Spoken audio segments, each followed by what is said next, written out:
So over the next 2 weeks, I wanted to invite two people that I've had the pleasure of working with in my program. And I like to bring my previous clients on because what I've known to be very influential in anybody's lives, no matter what you're going through, is someone else's story, as well as the courage and confidence that it takes to overcome it. So one of the things is that outside of the story, it's also the ability to prevail, right? It's the ability to rise above. It's the ability to conquer those challenges as well as those obstacles that truly resonates with other people. So when we hear about someone else's journey, it can truly inspire us to push through our own difficulties and keep moving forward. Because one of the things that I know to be very accurate when you're going through a divorce is that sometimes we think we're on this island, right? We think that we're on this island of believing that no one gets it, or we're the only ones experiencing this, or we can't share our struggles or be vulnerable with other people, that there's no hope or possibility for change. We feel isolated and disconnected from other people. We don't know where to turn for help or support. We feel ashamed or embarrassed about our situation. And we believe that sometimes we're just not strong enough to overcome our challenges, or I would say resilient enough. And so I wanted to bring my guest on that I worked with last year. And my guest's name is Jernise Young. And Jernise and I worked together in May of 2023. So it hasn't even been a year yet. She's originally from Maysville, North Carolina. She's a mother of a beautiful 9-year-old daughter. And we had the pleasure of working for 12 weeks in my accelerated program. And I wanted to bring her on because she just displayed, in my opinion, I think she went through the program with a lot of grace, but also with a lot of grit. You know what I mean? Like Jernise showed up. She's definitely an amazing client to work with. She values Jesus, herself, as well as her family. She's a problem solver as well as an encourager. She enjoys being creative, designing bracelets. When I tell y'all her bracelets are fire, okay? She designs some good bracelets, honey. She likes to read, write, and spend time with her family. And so without further ado, Jernise, thank you so much. I really appreciate you being a guest on today's podcast. Oh my gosh, Coach, thank you for having me. Oh my Of goodness, course. I'm excited Absolutely. to be here. Yeah, absolutely. Absolutely. I wanted to bring you on because here's the thing.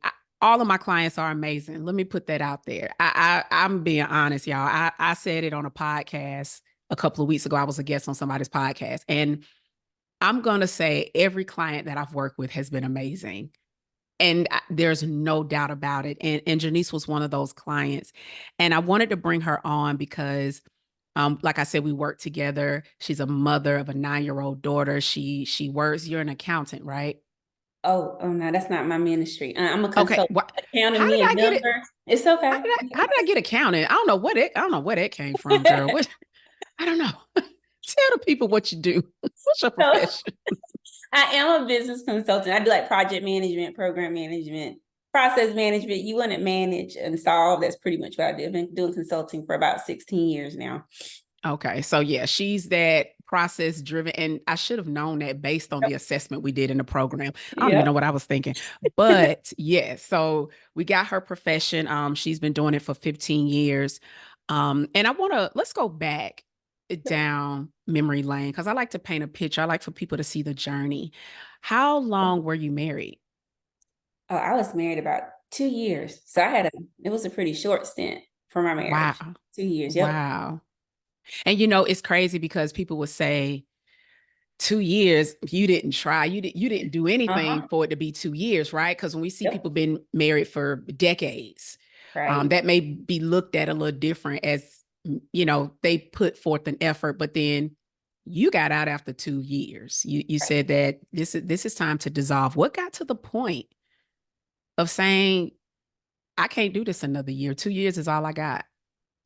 Honestly, it was the moment I sat on the edge of my bed, and this is honest. And I said, you know what, God, I surrender my marriage to you. Now, I said it because we were just going through things where we were not aligned on things. It was getting a kind of just a little rocky. My daughter was 2, and nothing happened to the point where she knowingly experience anything, but the atmosphere just wasn't there. Things were off. They were just totally off.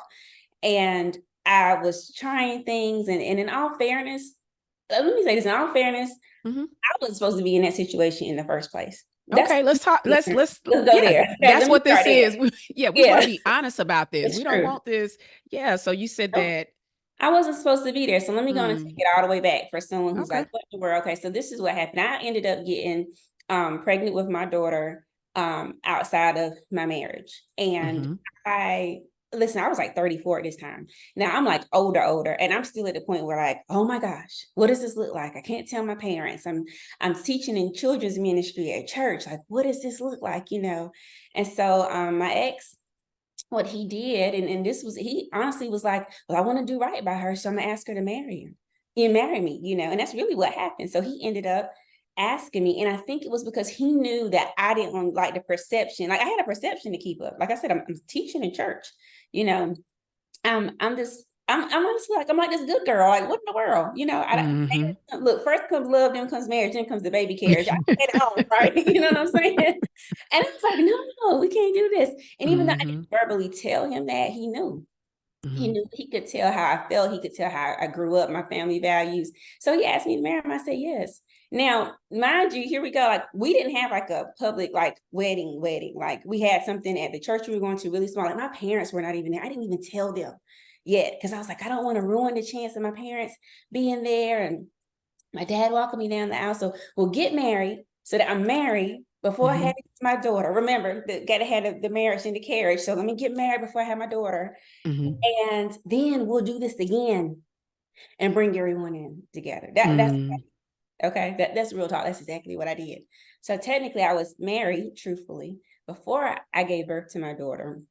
But honestly, when I look back at it, we were not aligned. Was he a bad person? No. Was I a bad person? No. But values, like when I sat back and after going through your program and I looked at it on paper and all the stuff that I value and kind of where my mind was and where I knew from what I could tell, like where he was, we just were misaligned.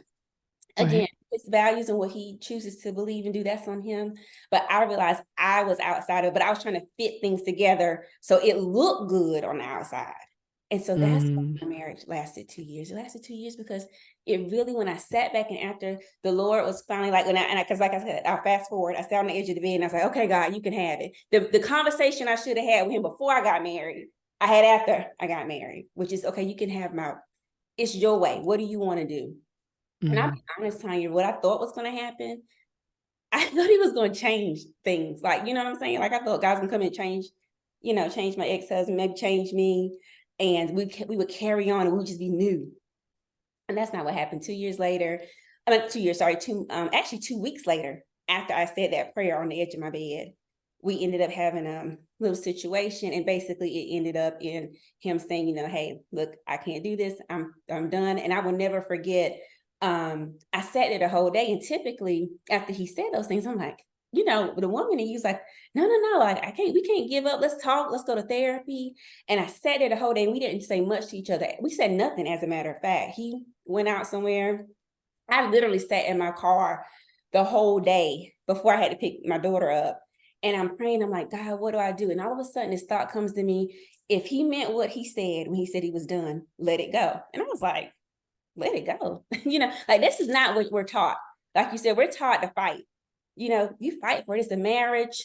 You don't just walk out. You don't just let it go. What do we need to do? Let's bring people in. Literally, that was the thought that came to my mind. I was like, well, that doesn't make sense. Well, when we finally got together that afternoon to talk, because again, we hadn't talked since earlier that morning after some things had, went down and were said. Mm-hmm. The first thing he said to me was, I was coherent when I told you I was done. And I was like, oh, okay. And I Oh, remember, like it's one of them. You throw your head to the side. Oh, yeah, like, okay. okay, he was Yeah. coherent. Now, the interesting Mm-hmm. thing was, now who I know it was telling me that was the Holy Spirit was saying, if he meant what he said, let it go. Yeah. The first thing he could have said, anything, he could have said, how are you doing? No, it's Mm-hmm. been all day. And again, this is not to fault him. I'm just talking about the conversation. Absolutely. No, I'm coherent. I was coherent when I said that. And so my response there was, well, okay. Like I knew we were done. I knew it wasn't, Mm-hmm. I knew I didn't have to fight. I knew, honestly, some people would disagree with me on this, but I do believe that God is not he's for the right unions. I will tell you that he's not for unions that aren't meant to be. And I was in one that was not meant to be. And honestly, Tanya, he gave me a way out. Like, Yeah. it always amazed me that the mess I got myself in trying to cover stuff up, he offered me a way out. Mm, That's what happened. I love that. I absolutely love that. I think that's also where God joins together. Don't let man tear apart. You know, Yeah. people don't talk about that enough, but I appreciate, number one, I appreciate your honesty. I really do, because this is a conversation that we need to talk about, and that's being misaligned. And that Yeah. was a word that you said that stuck out to me. You said that we were misaligned in our values.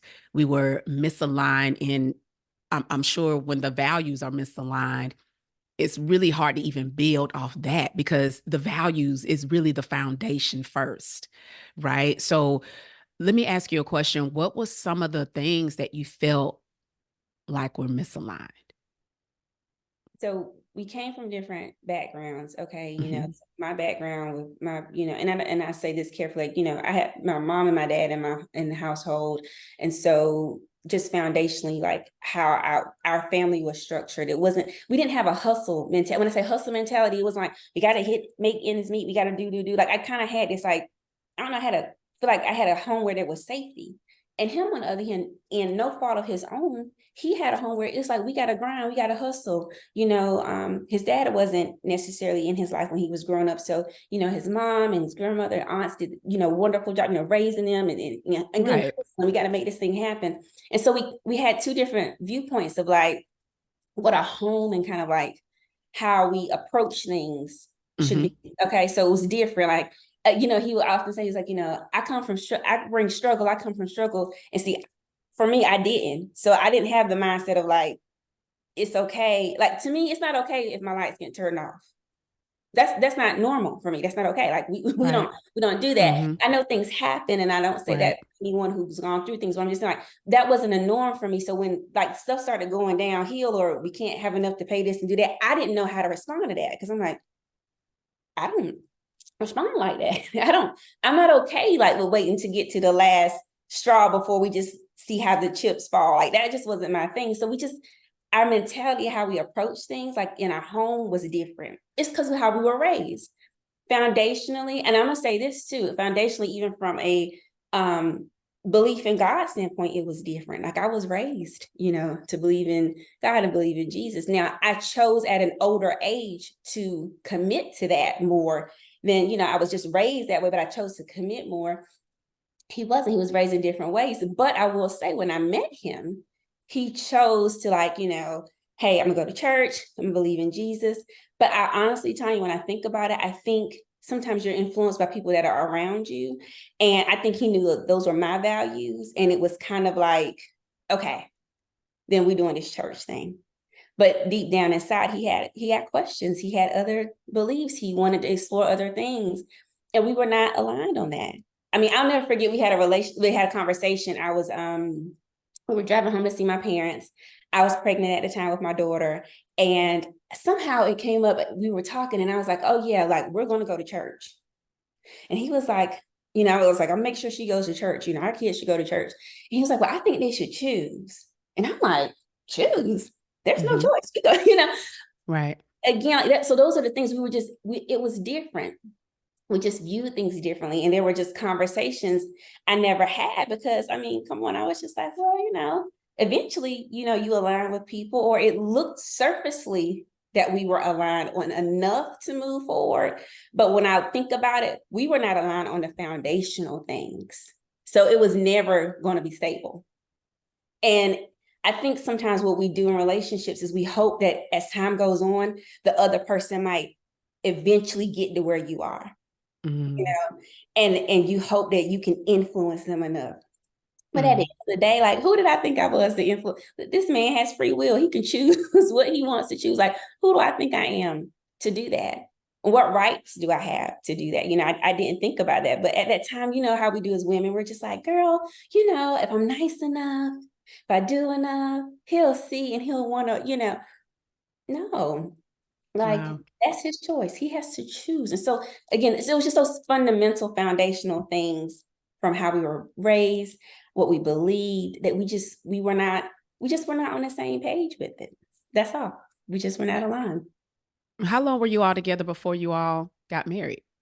I would say about my daughter's 9 months, yeah, maybe a little shy of a year, probably Okay. a little shy of a year. Okay.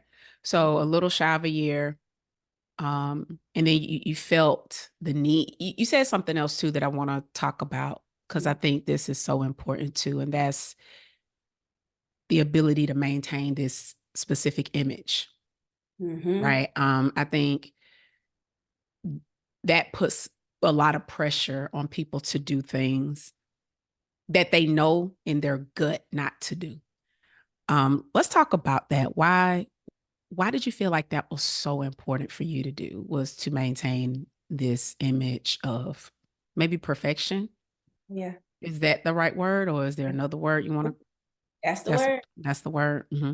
That's the word. It's a word that when we were in your program, that when we sat that 1 week when we had to do the know thyself week, which I it was a couple weeks I dreaded. That was one of them because I was like, man, I gotta sit and look at myself. Oh gosh, because I knew that was a thing. I Yeah. knew that from a very small age. Not that it was any fault of my parents. It was society. It's what kids do. You want to be the good kid. You just Yeah. do. Because guess what? The good kid gets the teacher's attention. The good Hmm. kid gets you get all the praise and the accolades. And so what started as a child in me, I had to hold on and preserve. And I couldn't have made it this far, which little did I know. I made many mistakes along the way, in my life, but I couldn't be like at 34 and oh my goodness, like I can't let that image that I've held on to from being a little girl who got straight A's to the little girl who ended up graduating number one in her high school class and she got the full scholarship. She could not do that. Not this little girl who's the daughter of the deacon and the mother at the church. And like, come on, she couldn't do that. And I'm 34, like I'm way grown by this time, but I still felt I had to hold it together. And I had to have this 30 image. And so I could not, like I said, we had to hold this thing together. Like, no, like, cause at this point I'm like, I'm older, so I should at least know better, Right. you know? And like I said, like I'm the woman that's at church, I'm teaching the kids in the Sunday school class, like, Hmm. well, I should know better. And so that's what made me feel like, okay, I gotta hold this thing together. And for some reason, now I look back and think about it, I'm like, oh girl, girl, what were you doing? You know, Even piecing those things together, Tanya, didn't change what truly occurred. It did. Right. It really didn't change it. And if anything, it complicated things because now I pulled this person who I don't believe ever wanted to really be a perfectionist into my perfectionist world and what he did. And that's why I said I admire him for choosing to say, you know what, I know she wants to be married, so I'm gonna marry her. Like I know Right. she wants this image, so I'm gonna fit the image. And So there was pressure on both ends. I it mean, the was. pressure for you to be, to maintain this image, and then the pressure of him Yep. maybe stepping outside of choosing something that he didn't want to do at the time as well. Yeah. I agree. I don't think he wanted to. I think he did it. And I mean, he didn't like act begrudgingly about it. You know what I'm saying? But he went with a flow Hmm. that I don't think was his flow. And that wasn't fair to him to do that. It Right. wasn't, it just honestly, if I'm honest, it just wasn't fair. And I Yeah. hate that people do that because I've heard people unfortunately do it. I'll say that boldly. We've done it in the church. We've done it. Well, go get married. Yeah, no, do not force people to do that. Do not, because they could potentially look, if a child is here, I believe God has a reason for that child to be here, irregardless of the method in which they get here. So they're here. That's a human life. They're here. But do not force a dynamic that may not need to be there because it's more harmful than it's helpful. Just for the sake of saying you did the right thing. Don't do that. Don't Mm. don't do people like that. If they're like you said, who God joins together should be together. Not because we need to look like a family on the outside. And the inside has no foundation and it's broken and you don't know what goes on behind those closed doors. So no. Mm-mm. Mm. No, that's good. Did you feel embarrassed? Oh, I did. Very. I'll never forget the first, like, this is me calling people. Again, I keep saying I'm grown and I'm 34 because I'm like, I'm a full adult. Praise God, supporting myself. And I still felt that the need to please people, for people to be proud of me, it made me nervous to share, like, okay, I'm pregnant. I'll never forget, I called the lady I was serving with at church, and I told her, I said, I need to tell you something, and this is me, I done stepped my own self down. I gotta step down because I'm pregnant. And she said, oh, Artina, that's my first name, that's my government name. She said, oh, Artina, we love you. You are loved and you're going to be supported, and we're praying for you. And if you choose to step down, that's up to you. But if you don't, you're more than welcome to continue. Like, I can't tell you, like, what people didn't know, and I'm going to say this too. Oh, no, what people didn't know that I didn't tell them was that if one person honestly had probably said the wrong thing to me, I honestly don't know if my daughter would have been here. And that's real talk, because that's how much I hinge my what I had, my world is like perception of myself, like what this image I put out there, that's how much of a hold it had on me.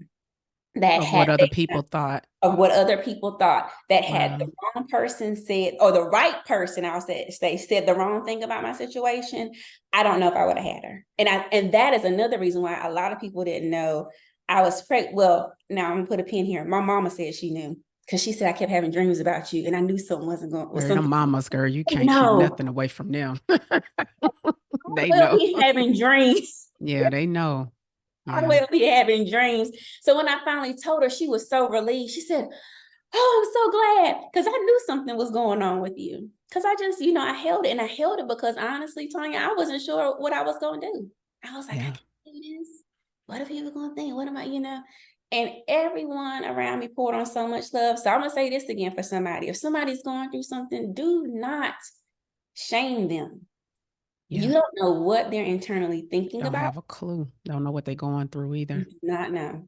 Don't shame. Mm, Don't do that. wow. Don't do Mm. it.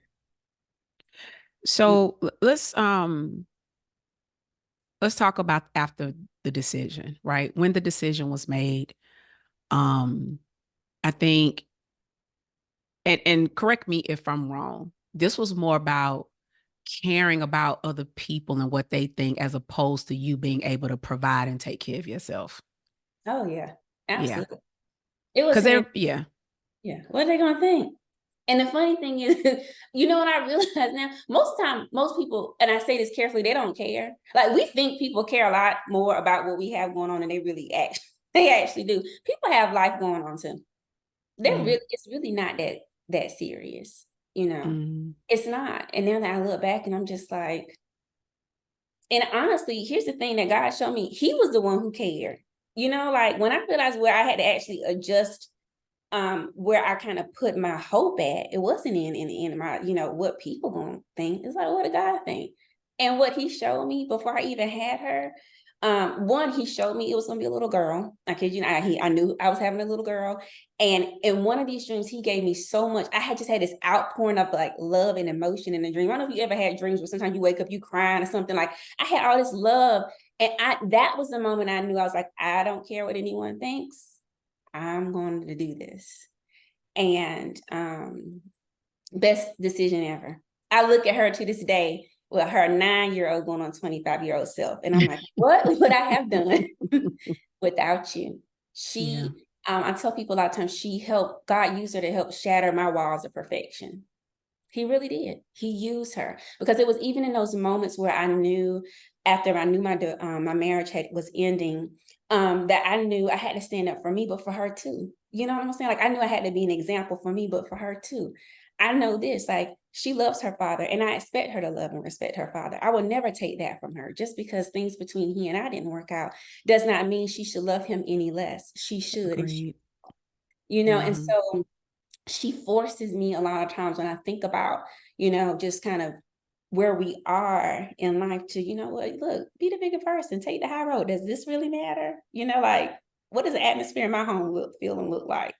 It's so much. And so she really did. Having her really shattered my perfectionism a lot, a whole lot. Wow. I love that. That is so good. So, I know you joined the program last year in May. So before you joined the program, how long it was after the divorce? We were separated for 2 years and divorced 3. So by the time, 23 was like, yep. So by the time I joined the program, we were like 3 years divorced, 2 years separated. And yeah, that's how long it was. It was about 5 years total. Wow. And so um what made you decide to join? Because after 5 years, it wasn't about him, right? A Mm-mm. lot of the time people think when you're talking about this, oh, you're only talking about people who just been divorced. I've been divorced for decades, but you can Mm-mm. be unconsciously stuck in a past and not even realize it. And so what made you say, okay, I need to join this program, even though I've been out of this relationship for a total of 5 years, I still feel like I need, some additional support. It's funny because so one reason I joined was because a friend of mine had gone through your program, and she was just like, she kept inviting me. She was like, you should check out, you should check my coach out. And I was like, okay, but I had those initial thoughts. I'm like, listen, I'm 5 years removed. I was thinking this in my head, like, look, I'm 5 years removed, and I moved past that, and then I joined kind of just like the week that you had prior to people signing up, being able to sign up if they wanted to for the program. And I listened, and I felt like you were talking to me. And every night I'm like, oh my gosh, that's me. I'm stuck. Yes, I'm on the hamster wheel. Do I know myself? Do I know what I like? Like, I realized I went into autopilot. So after I got separated, I went into autopilot. Because remember, like I said, though my daughter helped me break down these walls of perfection, I also went into doing what I knew how to do best, and that is to focus. And I focus so much on her and on achieving, because again, like I'm an achiever, right? So like I like to go after goals and stuff. So I dug into things, and I never stopped to look at me. Never. Like I'm listening to you talk to us one night, and I'm like, I don't even know what my favorite ice cream is. I really don't. I'm not 100% sure of my favorite color, because for every person around me in my life, because I had a people pleasing issue as well, it's whatever they like. I joked one night when we were on our calls, and I was like, you like the woman in Coming to America, she's like, well, whatever you like, whatever you like that's how I Yeah. really felt. And Yeah. so I sat there and I said, man, you don't even know yourself. Mm, Like, you're stuck, not stuck, like you said, so much so in from what happened with my relationship, but I'm stuck in a place where I like dug my head into things, and I never came up to heal. mm, I never came up to reflect. I put all that in the box, and I kept going straight ahead. But the funny thing was, the residue from the box was always, it was there. It was looming in the background, and I never went back to address it. Never. I just wow. kept going. Mm, that's good. That's good. And with no hesitation, Jernise joined. Like this wasn't she joined and she showed up every week and we worked together for an amazing 12 weeks. And what made you say, you know what, I'm going to show up for myself, right? Because when you are a people pleaser, you don't it's hard to really prioritize yourself because you're so consumed with what other people think, what other people need. And like you even said, I'm going to focus on my kids. And here's I think this is the pushback from probably a lot of people. I don't agree with that method. I Mhm. get it, but I don't agree with it. Yep. This doesn't mean to neglect your children, of course, but some of us unconsciously live behind our children Yes. to the, to the point where you've made them so much of your world where you don't allow yourself to even look at yourself. That is not a very healthy way to a healthy approach. And so what made you say, okay, this is the time. This is the time for me to put myself on my calendar, show up every week. And let me explain, y'all, you don't just get on calls. I Mm-mm. give a lot of homework, Mhm. right? And if you're watching this on my YouTube, she is shaking her head. For real, to the point where you cherish that homework. I don't think any of my clients threw their homework away. They still got their It's right notebook. here. My binder's right here. See, And it's right in my office. I'm sitting in my office now, and it sits in my office right here. they're like, I got this binder. I'm Right here. listen, and because it's personal, right? It's personal. It's not like you're going to college. You just in class. No, this is not this type of program. Um, And so what made you show up for yourself this time? What made you recommit to you? Because when I realized how fast those 5 years had gone by, Mm-hmm. I was like, another 5 can go by just like that, and you can still Mm-hmm. be sitting there not figuring out what you want and what you like. And if I add that 5 to that 9, she'll be 14. And if I keep adding it, eventually she's going to have a life. And see, I'm not going to have one because I'm not even going to know anything about myself. Like, I'm losing time. All I can think is like, and when I say losing time, I have it, but I'm like, when am I going to start? Like, what am I waiting for? Right. I can do everything else. I was actually, and I still am. I'm in a doctoral program going through your course. And I thought I was crazy. I was like, there's no way I can do that homework and this homework. But the difference in the homework you give us is you made us look at ourselves. And I was like, do you finally, like, it was like this moment when I'm like, Jernise, you owe yourself this. Do it. Guess what? If it doesn't work, it's 12 weeks. You've been doing this for 5 years. Why not? But what if it does work? Right. What if it does?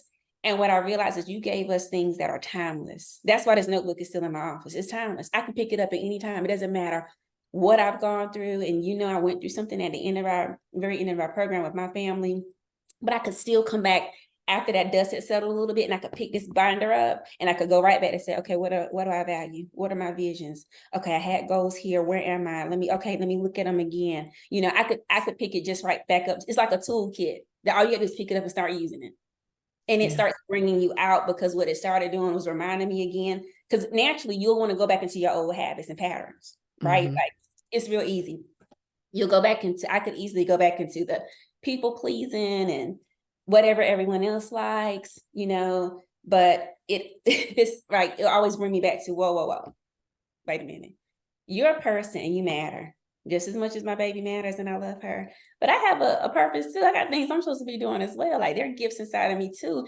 And when I don't pause long enough to understand what those are, when I don't pause long enough to learn to be nice to the person I spend the most time with every day, which is myself. Like, I was not nice to me. I did not realize how hard I was on myself. So after I sat in your program, I'm like, oh my gosh, I didn't realize how I was wired, like, kind of, I was wired to, like, I was kind of wired to enable people because, I want to fix everything. I remember consultant, problem solver. Don't think I landed in that profession just by chance. It's kind of how I'm wired. And I didn't realize, like, wait a minute, you can't fix everybody's problems. You cannot fix everything. You can't, that's not your job. You got to put the right boundaries up, Did you but feel like you were trying to fix your ex? yeah, I was trying to fix not just him, but his situation. Because remember, I told you we had Mm-hmm. different lifestyles. So I'm like, wait, if he was built, like, had some of the things I had in my life, maybe it would help him. So let me not just fix him, but let me fix his life and his situations. Let me not make it so much so that it's a struggle. Let me take the struggle out. Let me take the struggle out. What could I, little me, I'm gonna take the struggle out. That he wasn't actually interested in doing for himself. Right. No, and see, here's the thing about that. And I want to really point that out because, like you said, you're a problem solver. Right. And I think that's an amazing attribute. Right. It is. It is. But when it comes to being in a relationship, Mhm. that you got to know what this means showing up relationally, because it may work it's been working for consulting, That's right. right? It works, right? You fix problems there. That's it. However, that same approach may not necessarily work relationally. And I No, think that was something that you had to come to that level of understanding is being able to let go and understand that someone else's pain is not necessarily your responsibility. absolutely. It's not. And they have to choose to want to do something with that. Like, Hmm. they have to make a choice. And it doesn't matter, like, because sometimes we feel like, well, if we show someone the other side of something. But again, Hmm. you had us do another exercise a couple weeks after that, know yourself, and you made us sit and we kind of had to reflect on our relationships. And when I sit and I think about, and it almost caused me, like, to put myself in his shoes. And if I were to put myself in his shoes, there's a lot of things that I don't think he did deliberately. Yeah. I think it's just a lot of, look, this was my life. This was my experience. Now, I'm not saying Hmm. people can't make choices. They can, you can choose your path. Absolutely. But I do feel like a lot of times you got to sit back and maybe I'm responding because that's all I know how to respond. Mm-hmm. And so for me to sit there and I'll go here, I'm gonna go here for women. I'm a woman and I'm gonna be a woman. He was raised by women, okay? And I'm gonna do this, I'm doing the same things they did. All they knew to do was to hustle and make sure they could provide for their kids. So when you're a man, all you see women knowing how to do is hustle and they providing, you might think, well, she enjoyed that. She liked to Yep. hustle and provide. The truth was, no, I didn't. Because the way Mm. I was raised was like my daddy, and to this day, he'd sit up and make sure he the last person up in the house. He the last one. Like I'm used to a man, stepping in and me feeling like I'm covered, you know, and that's just how it is. So yeah, that's exactly what happened. I thought I could solve a problem, but all I did was enable something that was already there. And I just lived up to a narrative that was already there. And I didn't Mm. realize I was doing that. Wow. That's that's good to come to that revelation about being the enabler, being the rescuer, feeling like you were responsible for someone else's pain and being able to let go and realize that his problem is his for him to solve, or not. I mean, that's his free will, right? To do or not to do. I think Absolutely. what's important is, like you said, when you see women, like, I don't know, maybe in his case, he saw women working, hustling, grinding, and that can, put a belief in him that this is what women should do. And we feel like we have to almost do that to Mhm. prove ourselves Yes. that, okay, I can do exactly what his mother did, or his grandmother. And Mhm. then maybe he'll see and then become this man that I mean, it's like the story. We would tell ourselves a whole entire script Yes. and be more so upset that it's not producing the outcome that we expect. Exactly. Um, I like that revelation. I know there was a lot covered in the program, right? Because it is an accelerated program and there was a lot covered. What do you feel? What was the one thing that you believe you got from the program that you think was a game changer for you? Oh Or you man. could say your top three. Yeah, I was gonna say, Um, good grief, it's a lot.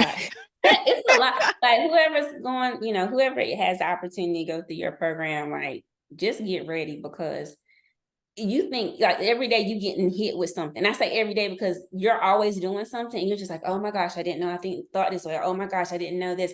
So when I think about going through it, one of the things that stuck out was I learned to give myself grace.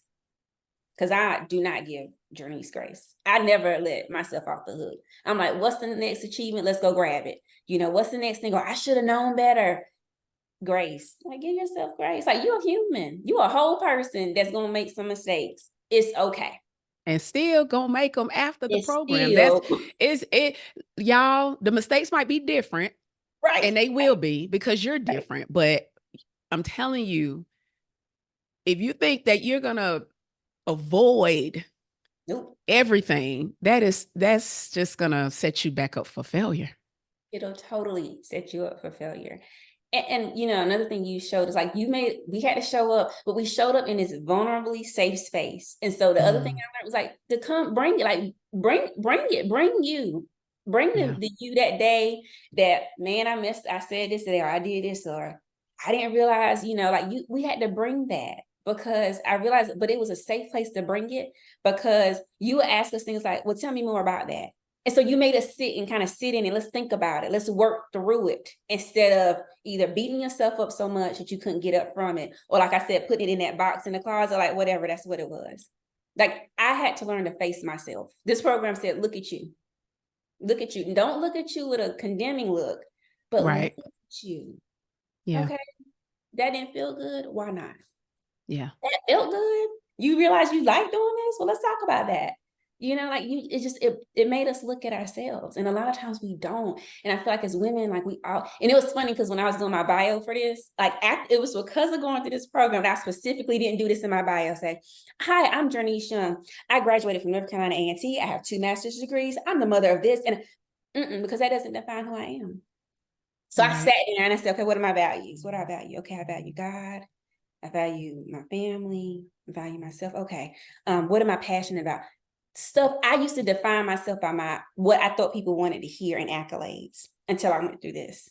And I was like, oh no, there's a whole lot more to you than stuff on paper. Like at the end of the day, I mean this respectfully. Anyone can go to school and get degrees. Anyone can be taught. You can teach yourself. We're intelligent beings. So that's not it. But who am I? This program made me start looking at who am I? Who is Jernise? What is Jernise like? What is she not like? What were her experiences as a child that may have shaped how she thinks? Is that the right way to think about you? Do you need to be shaped? Like, it just made me dig deep in 12 weeks. 12 weeks. It's the Yeah, start. It's the start, but it made me start looking at myself. It made me get off the hamster wheel and like get off out of autopilot and like start showing up. I love that. Was that three? And that Was might have that been three? 10. Yeah, the safe space is definitely my favorite Oh, that you said, because I even when I get interviewed, people say, well, what is the most important thing? I said to have a safe space, because we're talking about things that people have tucked away, people have suppressed, people don't want to feel judged or condemned. And if we aren't able to feel safe, the trust doesn't get built. And this program takes a lot of conscious work. That's why she said I was at an autopilot, because many of us are just, we know the routine: get up, take care of the kids, go to work, come home, whatever those other thing is, people call you, you there for them. Like, that's an autopilot thing. But this is more conscious, where I have to really sit with myself and just be and yes. not do. Because as you said, you're an achiever. Achievers perform. Yep. And achievers always feel the need to perform, even for the ladies who work from home. I mean, not work from home, you're a stay-at-home mom. Don't Mm-hmm. think this don't apply to you, because you still feel the need to perform at home, right? But when you are challenged to sit with yourself and actually think about yourself, how you feel, what's coming in your head and in your heart, that's a different type of work. Yes, it is. And it can be scary because sometimes you don't know where to start. And that's why I'm grateful for the program, because you had steps to kind of get us there. And you had to learn how to like start doing this thing. Like, I mean, to start learning to show what am I grateful for today? What am I expecting? Like stuff I don't ever think about. Like I think I'm a grateful person, but am I? Am I deliberately sitting here like, man, I'm grateful for this, and this? Like you made us like do things where we had to check in with us and not just like you said, get up and just get out the gate. And it helped me a lot, like a whole lot, because I was the queen of autopilot. And I will tell you something, to this day, I still have to pause. Like I haven't gotten there. Like I still have to say, whoa, whoa, whoa. Wait a minute. Hey, what am I grateful for? Like, where am I? This just got on my nerves. What just happened? That made me like change my attitude. You know what I'm saying? Like, Listen, me too. I still have to pause. People, I be telling folks, listen, this work I teach y'all, I still do to this day. yes, Yeah, it I never still do. stops. Absolutely. You have to pause. It's too many moving parts of life to Yes. not pause. And kind of want to, I know during the end of the program, you know, um, something happened with your mom, and in terms of her health, and that was quite a scare for all of us who were and even the ladies who were in the program during that time with you. Um, what was that like for you? Just to, because we had that call on Tuesday. Yep. Okay, y'all, and this is no lie. Was it 2 days later or the next day that you got the Maybe. call? Yeah, it wasn't. And I was out of town because I was at a funeral. It happened when I'm at a funeral. So yeah, we had our call, and probably within like a day or two, my whole world just went straight upside down. Like never in a million years would I've known. My mother, she suffered from what was called a hemorrhagic stroke. And that was a pretty severe brain bleed. Yeah, And it happened like that. yeah, We didn't see it coming. No one knew. You praise God. She is doing very well today. that's amazing. But it was a road. It was a road from the hospital to being airlifted to another hospital Yeah, to a couple days in ICU. to then going into rehab, and then, like, so there have been steps and movement, like just a lot along the way. What was it like when it happened? It just seems surreal. I Yeah. was like, this is not happening. Like, we all Yeah. know, as we have parents that are older, or things just happen in life, things happen, but I didn't see that coming from a mile away at all. Never saw it. But I think about, when I look back now and I think about the fact that I went through this, and even like how you showed up, and I'm gonna say this because people need to hear, like, you showed up not just as my coach, but as my sister and my friend, and someone who said, hey, even in the middle of this, like, y'all, she was still coaching me from afar, like, look, I'm about to order you some food and have it delivered to the hospital. You need to eat. Like, what you want me to do? And I needed that, though, and that's why having people that you can connect with, community, people that help you when you can't even, honestly, couldn't even help myself. Like, I wasn't thinking about myself. Half the time I didn't even want to eat, but someone who knew, like, look, you gotta take care of yourself, take care of you. You do.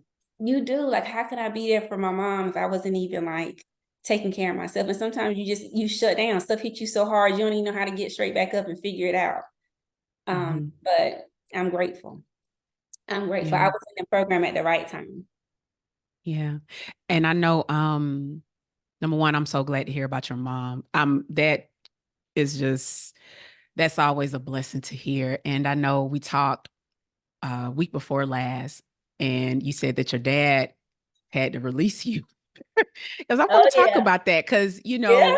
Yep. what was what did Dad say? So y'all, I went in that mode. I told you to go to execute mode. So I'm in execute mode. Okay. Mama's coming home. All right, look, I gotta go help them get the house straight. Y'all done messed around and now I done lived with these people for 18 years, but I done went in there and color coordinated my dad's shirts in the closet. I'm like, look, I gotta make sure life is good for them. I'm coming home every weekend. Let me wash clothes. Let's go grocery shopping. What do mama like what y'all need? Okay, what y'all need? And Which is so an amazing daughter, by the way. they've been awesome. I tell people all the time, like, it's an honor to serve them in this capacity. My parents have been amazing, and it's an honor to be in a place where I can serve them in this way, and I'm grateful for it. And even in that, my wonderful father looked at me at Christmas. It was around Christmas time. We were sitting on the couch, and so he was like, "Okay." He said, "Hey," he calls me Niecy. Niecy, I need you to do something for me. I'm like, me, because I'm at attention now. I'm like, "Yeah, what you need? What no, more color coordination? What you need?" He looked at me. He said, "I need you to live. Me and your mama gonna be all right. I need you to live. Oh, If we need something, I'm gonna let you know. We'll let you know." So y'all be happy to know I've fallen back to maybe every other weekend, checking in. I'm not listen. running every weekend, let Yeah. them do a little more on their own. Mhm. When I go home now, spending more time stepping in if they ask me to, and if they don't, I'm letting them do it. Because guess what? The blessing is they actually are still able to do things. And what I realized, even with my mom, letting her do things helps her more than me Yeah, doing everything. it And does. I've had to learn that. But yeah, he told me to live. Go live. Yeah. Go live. And I'm sure that experience changed them as well Oh gosh, it did. They in a good way. a great way. Yeah. Their relationship, you see the difference. It was always Mhm. good, but it's even better. So I hope everyone, it can always get better. It can always get a little bit better. Yeah. Let's talk about your daughter. I know you said something earlier about having your daughter has helped you let go of perfection. Oh yeah. Um, let's talk about this beautiful 9-year old because we heard a lot about it in the program, and Yep. I know there was some things that you were looking to help her with in regards to maybe help with her, relationship with her dad and all these things. Let's talk about how do you feel like you all have gotten closer? Mm. I'll say this: ever since the program, you are all the ladies we had this one night. We taught you I don't know who said it, but everyone chimed in. It was really good, and I know you mentioned it, and it's like letting children have a voice and talk, Hmm. listen. And so I started, instead of, like, how you'll shut them down, because, like, the way I grew up, no disrespect to my parents, but it was like, um, Yeah. I We're know. not talking about your feelings, okay? Like, you A know, child is to be seen and not heard. that's it. Like, Yeah, okay, that was you the sad blueprint. today? Why? You have a roof over your head, you have food to eat, you don't have no reason to be sad. You know, I'm laughing because it sounds like my parents. what you I'm sad telling you. for? You I'm know? yeah. And so honestly, you don't mean to, but that's how you raise. You kind of end up mimicking unless something pops you out of that mimic. You mimic the same thing. And so I'm kind of mimicking, like, look, she's provided for, she fine. And all of after we had that conversation at night, it dawned on me, like, listen to her. If she's saying she's sad, ask questions like, why are you sad? Are you mad? Well, why are you mad? And sit and like understand it. Because what happens is, again, when you don't, you end up putting your feelings in a box, like what I ended up doing. Cause like I had no reason to be like, what I had reason I had to be upset or sad. Look at me. At least I have this, and this. I have that, but I also got this other thing that I'm dealing with over here. And so for her, I started listening to her. And you know what made it better? Like we got closer because I started listening, and so I could kind of hear what she was thinking. But it also made me vulnerable too to her. I'll never forget one day she looked at me and she was crying about something. And I said, London, it's okay. Mommy cries too. She said, you do? I never see you cry. And I Yeah. said, I do. You know, and I started talking to her about the things that made me sad. And she was like, oh, it does. Like you don't become this thing where kids feel like you're not approachable or that you can't relate. And so I realized for a while, not that I was doing it intentionally, she wasn't able to relate. We relate on a different level now because now she's like, well, if I tell my mom and I talk to her about it, she's not fearful of me shutting her down and saying, oh, go get yourself together, you'll be fine. Or, you know, well, just brush it off, get up. Let's talk about it. Let's walk through it. And I was never the best with that, but walking her through it makes me walk through it too. So this is what she'll do. She reversed it on me one day.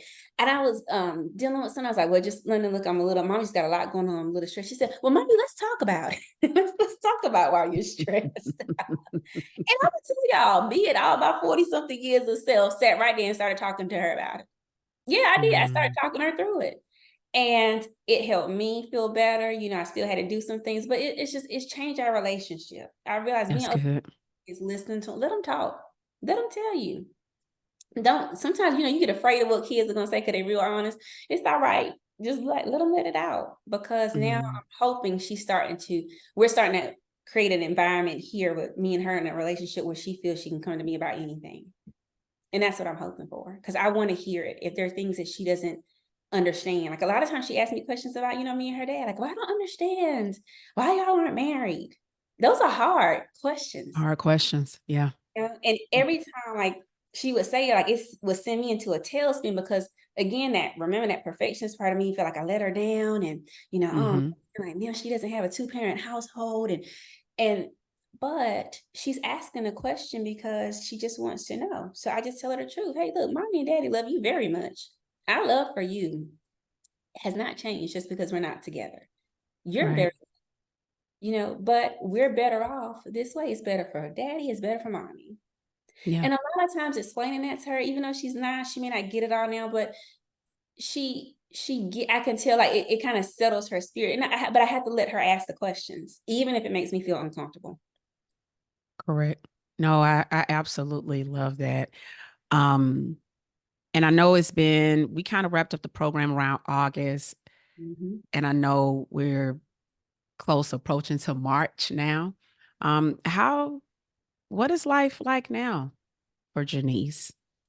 Oh, wow. So far, because this is a journey, y'all. This ain't no, okay, I did 12 weeks. No, this is a lifestyle, right? And so, what has life been after for you in terms with just the relationship you have with yourself, things within you that you may have birth again? Um, what has life been like?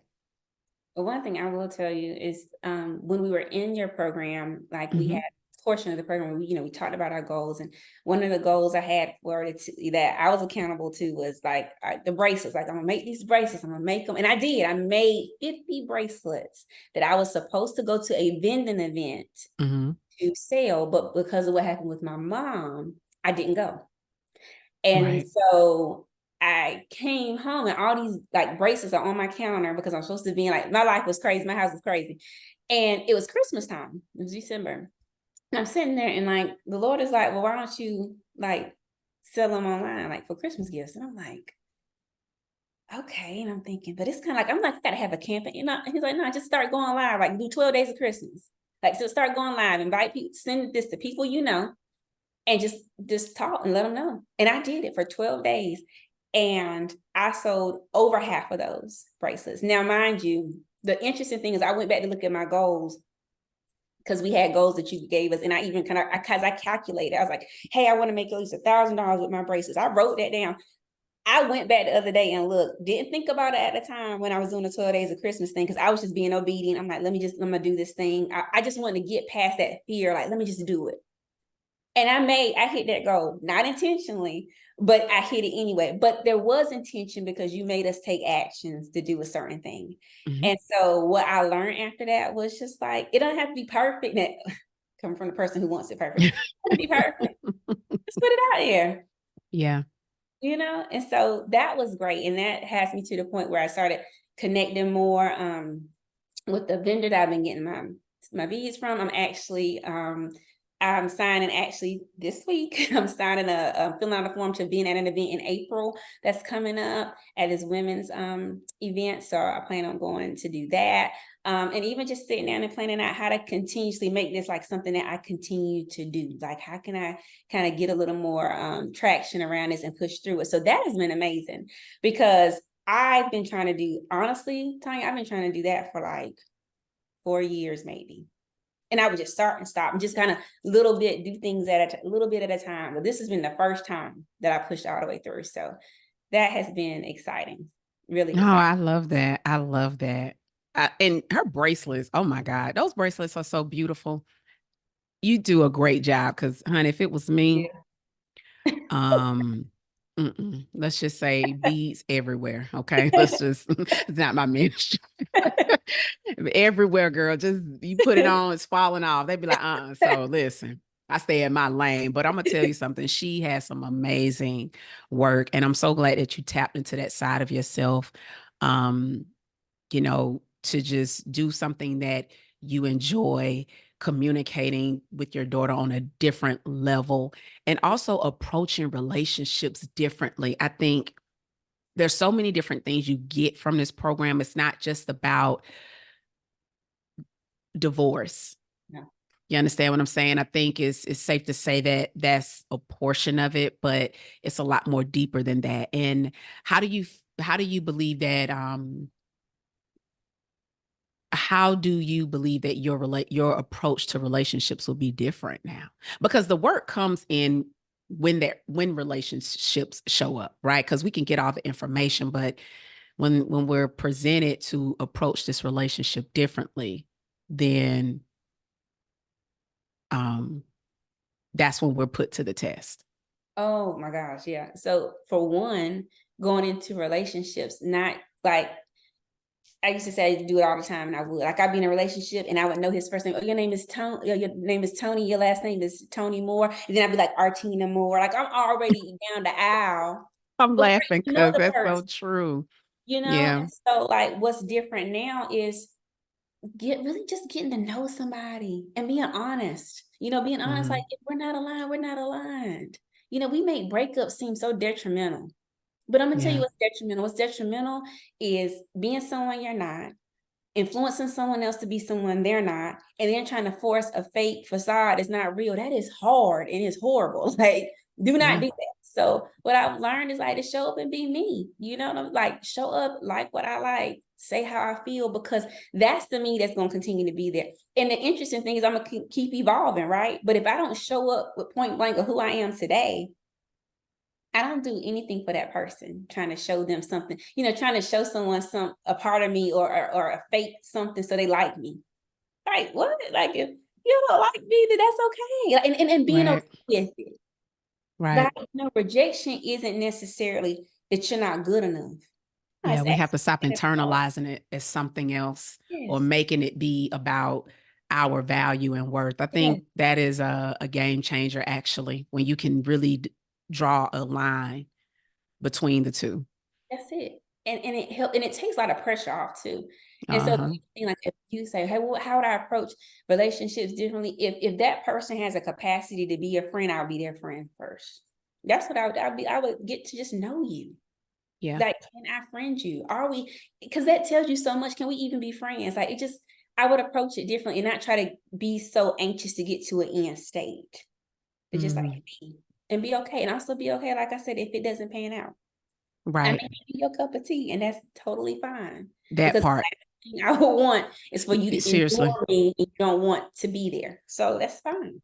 I'm totally in agreement with that, y'all. Seriously. And I say that all the time to my daughter. And I even said to, everybody, you're not everybody's cup of tea. And that's okay. Everybody ain't my cup of tea. You know what I'm saying? And just knowing that we may not, like you said, be knowing that we are misaligned in areas that are truly influential to our quality of life. Let's allow ourselves to be honest about it, as opposed to denying the reality that, you know what, we're not aligned. And this is important, right? Mhm. And I think that's so crucial. And I know it was 2 years, but I can't tell you how much time people spend on the wrong person when they knew they were misaligned in the first place. Mhm. But they wanted to avoid the embarrassment Yep. of making a decision on something that they shouldn't have made, only to stay with someone for decades to regret it later. Absolutely. Yeah, Absolutely. I love that. I know we're about to get ready to wrap up, and I wanted to ask this final question. I know that someone's listening Hmm. and they may have interest in joining the program, because Hmm. I'm actually starting the next cohort March the 12th. Nice. That's when I'll be having my cohort. And what advice would you give that woman who's listening right now and is where you once were? You Oh, wow. know, what would you tell her? I would tell her to do it now. She's worth every bit of it. We sacrifice for everything, like, we sacrifice. If you're a mom, you sacrifice for your kids. Like, if they Mhm. that you figure it out, we just do. Like, we do. I'm tired, but like one eye pried open, I'm fixing whatever she needs. But I can't pour into her if I'm empty. And so I would tell that woman right now, like, get yourself filled up, sis. Put yourself first. Get yourself filled up. Give yourself the tools you need to continue, like, to run the race that's ahead of you, because you can't run it on fumes.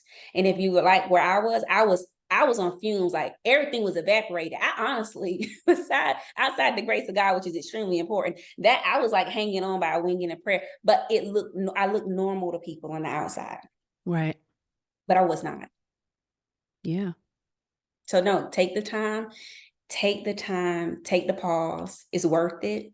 Take the pause and do the work. Do the work. Like, you say, "Hey, Jernise, I showed up," because I'm like, if I don't do the work for myself, like, who else is gonna do it? Like, I can't keep asking people, tell me something great about me. No, what is great about me? I need to go figure this out. What do I like? Go figure it out. Pause long enough to figure you out. And it's okay. And once you do it, all it's gonna it's not even it's not a detrimental pause. It's like a very intentional and deliberate pause that is gonna change how you approach things for the rest of your life. You'll never be the same.